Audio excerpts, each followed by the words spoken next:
الحمد لله رب العالمين والصلاة والسلام على أشرف الأنبياء والمرسلين وعلى آله وأصحابه أجمعين اما بعد درود شریف کا نظمہ پیش کیجئے صلی اللہ علی النبی الامی وآلہ صلی اللہ علیہ وسلم صلاة و سلام علیک یا سیدی یا حبیبی یا رسول اللہ صلی اللہ علیہ وسلم۔ مسجد کے ادب و احترام کے سلسلے میں اور مساجد کو پاک و صاف رکھنے اس کے متعلق انشاءاللہ چند مسائل آپ کے سامنے پیش کیے جاتے ہیں۔ مسئلہ: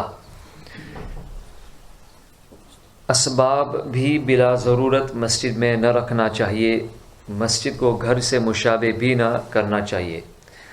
رسول اللہ صلی اللہ علیہ وسلم ارشاد فرماتے ہیں: ان المساجد لم تبن لہذا، خصوصاً اگر چیزیں اسباب رکھنے سے نماز کی جگہ رکے تو سخت ناجائز اور گناہ ہے۔ مسجد کو گھر بنانا کسی کے لیے جائز نہیں۔ مسئلہ: مٹی کے تیل جس کو کیروسین کہا جاتا ہے اس میں بدبو ہے اور بدبو کا مسجد میں لے جانا کسی طرح جائز نہیں۔ مسجد میں مٹی کا تیل جلانا حرام ہے۔ آج تو خیر یہ مفقود ہے، یہ اس کا استعمال بہت کم ہوتا ہے، لیکن ویسے بھی کوئی بدبودار چیز مسجد میں لے جانا یہ حرام ہے، ناجائز ہے۔ مسجد میں کچا لہسن اور پیاز کھانا یا کھا کر جانا جائز نہیں۔ رو گارلک یا رو انینز کھا کر جانا جائز نہیں جب تک منہ میں بو باقی ہو، کیونکہ فرشتوں کو اس سے تکلیف ہوتی ہے۔ حضور اقدس صلی اللہ علیہ وسلم ارشاد فرماتے ہیں: من اکل من هذه الشجرة المنتنة فلا يقربن مسجدنا فإن الملائكة تتأذى مما يتأذى منه الإنس۔ جو اس بدبودار درخت سے کھائے وہ ہماری مسجد کے اندر قریب یا مسجد قریب نہ آئے، کہ فرشتوں کو اس چیز سے ایذا ہوتی ہے، تکلیف ہوتی ہے جس سے آدمی کو ایذا اور تکلیف ہوتی ہے۔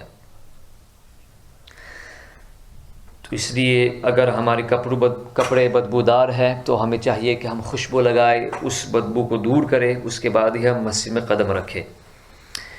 مسجد میں اس طرح کھانا پینا کہ مسجد میں گرے اور مسجد آلودہ ہو مطلقاً حرام ہے، معتکف ہو یا غیر معتکف۔ اسی طرح ایسا کھانا جس سے نماز کی جگہ گرے یعنی رکے وہ بھی ناجائز اور حرام ہے۔ درود شریف اللہم صلی علی سیدنا مولانا محمد معدن الجود والکرم وبارک وسلم۔ اب مسجد کے صحن کے متعلق مسئلے بیان کیے جاتے ہیں۔ معتکف کو حالت اعتکاف میں مسجد کے صحن میں آنا جانا، بیٹھنا رہنا یقیناً جائز اور روا ہے، کیونکہ مسجد کا صحن مسجد کے ہی حکم میں ہے۔ مسجد کا صحن جزو مسجد یعنی مسجد کا ہی حصہ ہے۔ مسجد کے صحن میں نماز پڑھنا مسجد میں نماز پڑھنے کے حکم میں ہے۔ مسجد کے اندرونی حصے اور بیرونی حصے یعنی صحن میں نماز جنازہ پڑھنے کی شرعاً اجازت نہیں۔ بہت ساری مسجدوں میں دیکھا گیا کہ وہ مسجد میں نماز جنازہ پڑھتے ہیں، ایسا کرنا حنفی مذہب میں بالکل ناجائز ہے، ایسا کرنا جائز نہیں ہے۔ مسجد کا حجرہ فنائی مسجد ہے اور فنائی مسجد کے لیے مسجد کا ہی حکم ہے۔ ناپاک تیل مسجد میں جلانا جائز نہیں۔ مسجد کا چراغ گھر نہیں لے جا سکتے اور تہائی رات تک چراغ جلا سکتے ہیں، اگرچہ جماعت ہو چکی ہو، اس سے زیادہ کی اجازت نہیں۔ مسجد کے چراغ یا لائٹ آپ سمجھ لیں، اس سے کتب بینی کتابیں پڑھنا اور درس و تدریس تہائی رات تک تو مطلقاً کر سکتا ہے، اس کے بعد اجازت نہیں۔ مسجد کا کوڑا جھاڑ کر ایسی جگہ نہ ڈالے جہاں بے ادبی ہو، کیونکہ یہ مسجد کا حصہ ہے اور مسجد کے اندر یہ پڑی ہوئی چیز تھی، تو اس مناسبت سے اس کو کسی ادب والی جگہ پہ رکھا جائے۔ مباح باتیں بھی مسجد میں کرنے کی اجازت نہیں اور نہ آواز بلند کرنا جائز ہے۔ مسئلہ: مسجد میں شور و شر کرنا حرام ہے اور دنیاوی بات کے لیے مسجد میں بیٹھنا حرام ہے، اور نماز کے لیے جا کر دنیاوی تذکرہ مسجد میں منع ہے۔ دنیا کی باتوں کے لیے مسجد میں جا کر بیٹھنا حرام ہے۔ مسجد میں دنیا کا کلام نیکیوں کو ایسے کھا جاتا ہے جیسے آگ لکڑی کو۔ یہ تو مباح باتوں کا حکم ہے، پھر اگر باتیں خود بری ہو تو وہ سخت حرام در حرام اور موجب عذاب شدید ہے۔ یعنی مباح باتوں کا یہ انجام ہے کہ یہ نیکیاں کھا جاتی ہے جیسے آگ لکڑی کو، تو پھر جب یہ وبال ہے مباح باتوں کا، تو پھر جو غیبت ہو، چغلی ہو، بہتان تراشی ہو، تو یہ تو اس کا گناہ تو اس سے زیادہ اشد اور سخت تر ہے۔ افسوس کے زمانے میں مسجدوں کو لوگوں نے چوپال بنا رکھا ہے، یہاں تک کہ بعضوں کو مسجدوں میں گالیاں بکتے اور لڑتے جھگڑتے دیکھا جاتا ہے۔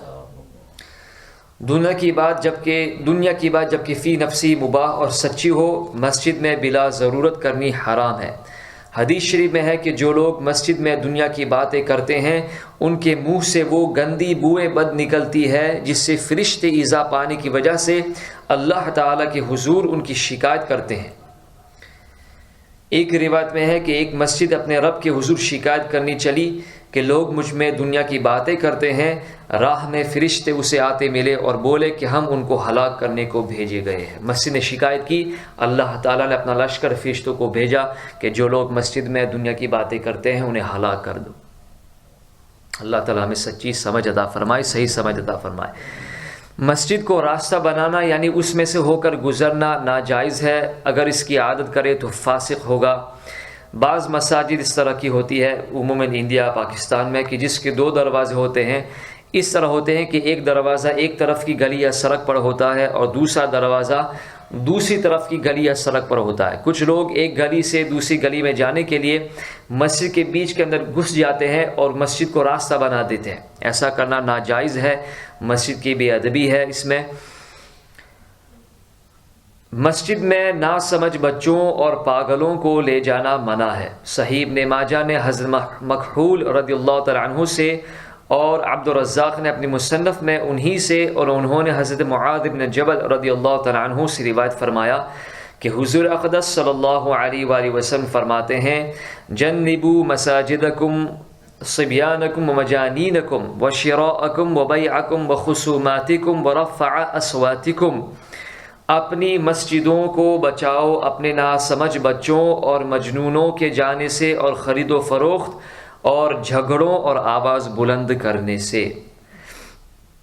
ناسمجھ بچوں اور پاگلوں کو مسجد میں لے جانے کی ممانعت کی وجہ یہ ہے کہ ان کو پیشاب پاخانہ وغیرہ کا شعور نہیں ہوتا، لہٰذا مسجد کا فرش نجاست سے ملوث ہونے کا احتمال رہتا ہے۔ اس کے علاوہ ان کے شور و غل اور لغویات کا بھی امکان رہتا ہے۔ مسئلہ، مسجد میں ہنسنا قبر میں اندھیری لاتا ہے، احادیث میں اس کی سخت ممانعت وارد ہے۔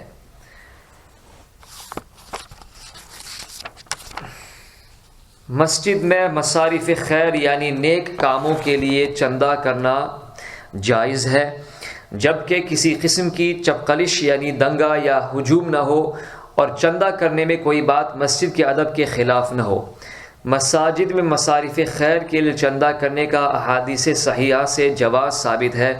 اسی طرح مسجد میں وعظ و نصیحت کی بھی اجازت ہے، جبکہ واعظ عالم دین اور سنی صحیح العقیدہ ہو۔ اب مسجد کی دیوار کی قبلے میں طغرا وغیرہ فریم وغیرہ رکھنا، اس کے سلسلے میں چند مسائل بیان کیے جاتے ہیں۔ مسئلہ، ایسی چیزوں کا دیوار قبلہ میں، یعنی وہ دیوار جو قبلے کی سمت ہے، یعنی یہاں سے مراد یہاں اپنی مسجد میں یہ دیوار ہے، ایسی چیزوں کا دیوار قبلہ میں نصب نہ کرنا چاہیے جس سے لوگوں کا نماز میں دھیان بٹے، اور اتنی نیچی ہونا کہ خطبے میں امام کی پشت اس کی طرف ہو، یہ اور بھی نامناسب ہے۔ بعض جگہوں پر دیکھا گیا ہے کہ کلمہ لکھا ہوا ہوتا ہے اور منبر پر امام بیٹھتے ہیں تو پیٹھ ان کی کلمے کی طرف ہوتی ہے، پشت کلمہ نیچے لکھا ہوا ہوتا ہے اور امام کی پیٹھ اوپر ہوتی ہے، ایسا بھی نہیں ہونا چاہیے۔ بعض مساجد میں ایسا دیکھا گیا کہ دیوار قبلہ کے اوپر ایسی جگمگ اور ایسی لائٹیں رکھی ہوئی ہوتی ہے کہ نماز میں جب جو ہے مصلی اس کی توجہ نیچے ہوتی ہے تو پھر بھی اس کی توجہ بڑھتی ہے، تو اس طریقے سے نماز میں دھیان دوسری طرف چلا جاتا ہے، ایسا نہیں کرنا چاہیے۔ دیوار قبلہ کو بالکل سادہ اور سمپل رکھنی چاہیے۔ قبلے کی دیوار میں عام نمازیوں کے موضع نظر تک کوئی چیز نہ چاہیے کہ جس سے دل بٹے، اور اگر ایسی کوئی چیز ہو تو کپڑے سے چھپا دی جائے۔ امام احمد اور ابو داؤد حضرت عثمان ابن طلحہ رضی اللہ تعالیٰ عنہ سے راوی کہ حضور اقدس صلی اللہ علیہ وآلہ وسلم کعبہ معظمہ میں تشریف فرما ہوئے۔ کعبہ شریف کے کلید بردار چابی رکھنے والے حضرت عثمان ابن طلحہ رضی اللہ تعالیٰ عنہ کو طلب فرما کر ارشاد فرمایا کہ ہم نے کعبے میں دمبے کے سینگ ملاحظہ فرمائے تھے. دمبے کی سینگ، کہاں دمبے کے سینگ اور کہاں جگمگ لائٹ. وہ دمبا کہ جو حضرت سیدنا اسماعیل علیہ السلام کا فدیہ ہوا، اس کے سینگ جو ہے کعبہ شریف کی دیوار غربی ویسٹرن وال میں لگے ہوئے تھے. اور ہمیں تم سے یہ فرمانا یاد نہ رہا کہ ان کو ڈھانک دو، لہٰذا اب ڈھانک دو کہ نمازی کے سامنے کوئی ایسی چیز نہ چاہے کہ جس سے دل بٹے. ہاں اگر اتنی بلندی پر ہو کہ سر اٹھا کر دیکھنے سے نظر آئے تو یہ نمازی کا قصور ہے، اسے آسمان کی طرف نگاہ اٹھانا کب جائز تھا. اللہ تعالی ہم سب کو ان مسائل شرعیہ سیکھنے، اس پر عمل کرنے کی توفیق عطا فرمائے. صلی اللہ علی النبی الامین.